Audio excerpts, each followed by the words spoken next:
You searched how to buy shares of SalMar ASA, a Norway-based salmon farming and seafood company listed on Euronext under the ticker SalM.OL. This is educational information and not financial advice.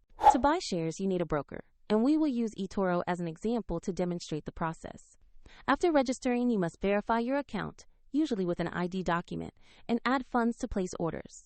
Use the platform search bar and enter the ticker SALM.OL to locate the listing. Select the result that clearly shows SalMar ASA to ensure you have the correct stock. On the stock page, review the basic company information and the price chart to confirm the listing. Verify the company name and ticker read SalMar ASA and SalM.OL before proceeding. Click Invest, choose the amount you want to buy, then carefully review and confirm the order. If the market is closed, the order will be queued and executed when trading resumes. If your account balance is insufficient, the platform will prompt you to add funds before final confirmation.